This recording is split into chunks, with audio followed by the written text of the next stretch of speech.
如果把时间倒回2亿年前，你会看到一个怎样的世界？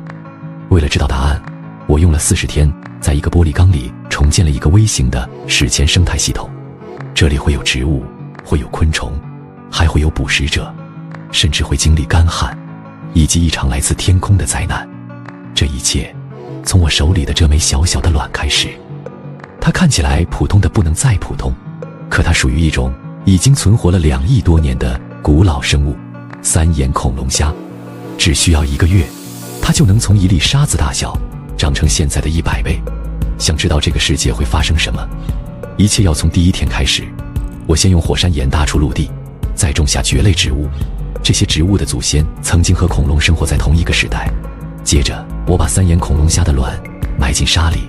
第一场雨落下，水开始渗入沙土，沉睡的卵也开始重新获得生命。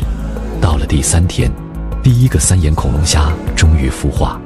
它小得像一粒会移动的沙子，但如果它能活下来，接下来的25天里，它会迅速长大。可陆地上的植物也开始疯狂生长，它们彼此争夺空间。我需要一些东西来吃掉这些植物，于是我加入了2种千足虫，它们都是植食动物，可以不断啃食正在蔓延的植物。如果回到3亿年前的森林里，你甚至可能遇见它们的远古巨型亲戚——节肢动物巨兽。当时地球大气中的氧气含量更高，一些千足类动物可以长到2米多。到了侏罗纪，它们虽然不再那么巨大，但身体结构依然保留了下来。第6天，水里的三眼恐龙虾已经越来越多。可就在这片平静的水面下，真正的变化已经发生。最早孵化的几只三眼恐龙虾已经比其他幼体大了10倍，而那些更小的幼体却一个接一个消失，直到最后几乎只剩下最早孵化的那些。原因很残酷，它们开始吃自己的同类。在这个微型世界里，长得更快意味着更强，而更强的往往也是最后的幸存者。陆地上的生命依旧在不断增加，潮虫开始大量繁殖。它们遇到危险时会把身体蜷缩成一个小球，可数量越来越多。我需要一个捕食者，一个真正危险的捕食者。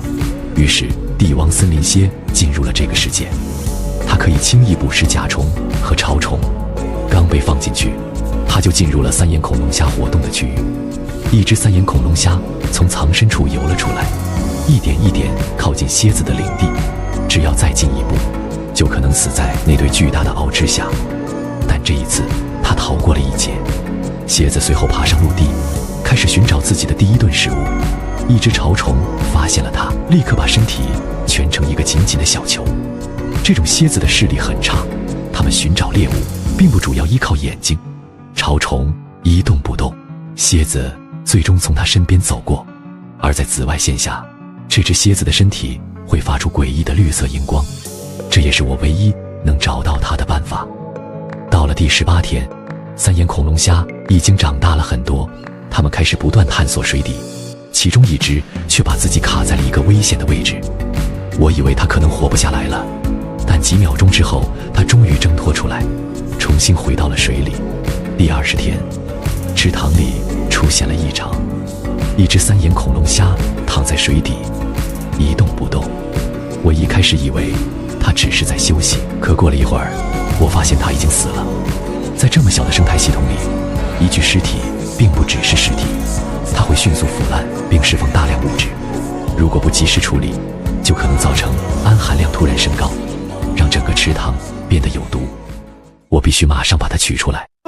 可就在这时，另一只三眼恐龙虾游了过来，它没有离开，而是开始啃食同类的尸体。这听起来残酷，却也是最直接的生存方式。死去的生命会变成活着的生命继续成长的养分。但新的问题又出现了，越来越多的食物没有被吃完，残留的食物开始腐烂。腐烂会释放大量营养物质，一旦超过承受范围，水体就会失去平衡。所以我加入了水生植物，它们会吸收多余的废物，帮助水质重新稳定下来。可这一次，新的敌人出现了，藻类开始覆盖岩石和玻璃，我需要一个清洁工。于是在距离小行星撞击还有25天的时候，我加入了2只史前蜗牛，他们几乎一进入水里就开始工作，沿着玻璃和火山岩不断爬行，用特殊的舌头一点一点刮掉上面的藻类。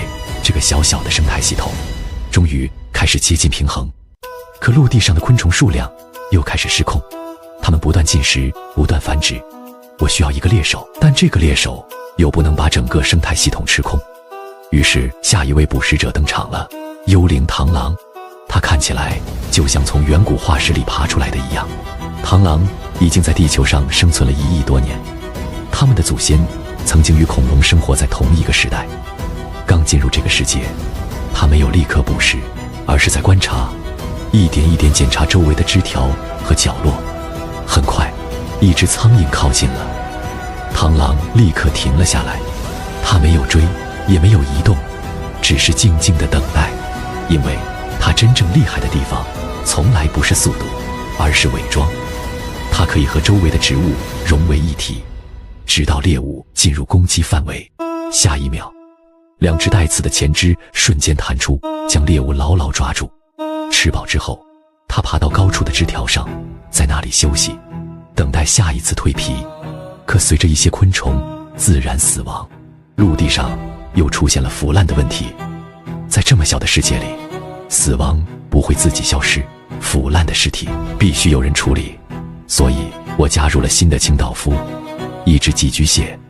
刚开始，它看起来就像一枚静止的空壳。过了一会儿，里面的生物确认周围安全，终于从壳里钻了出来。它先靠着玻璃观察四周，确认没有危险之后，才开始爬过火山岩。寄居蟹已经在地球上生存了很久，它们最特别的地方，就是不会自己制造坚硬的外壳，而是寻找其他动物留下的空壳，把别人的家变成自己的移动堡垒。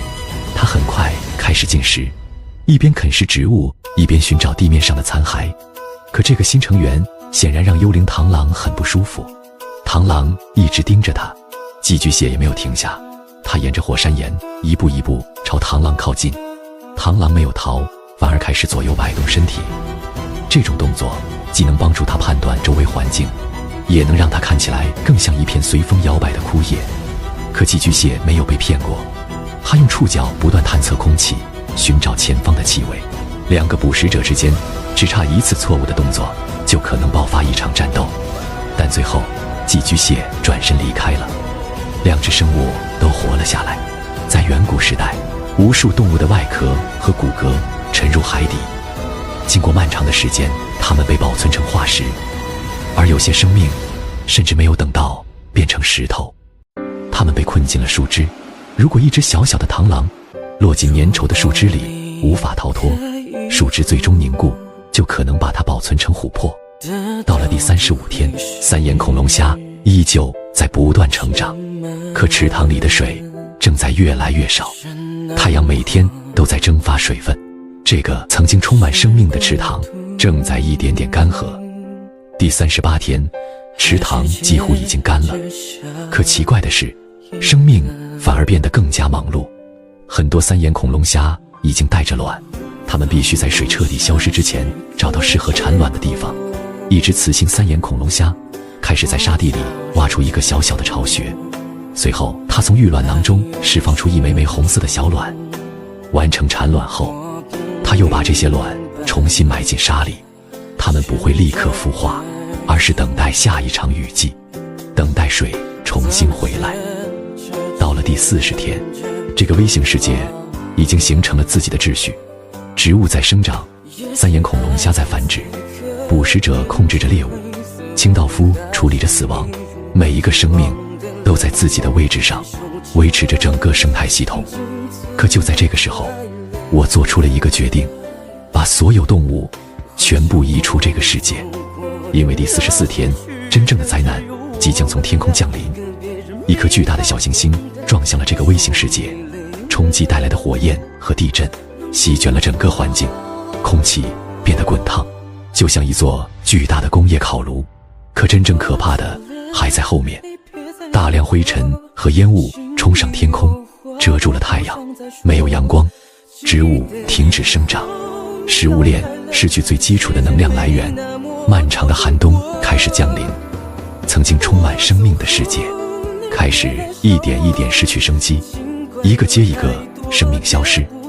但在自然界里，一个世界的结束往往也意味着另一个世界即将开始。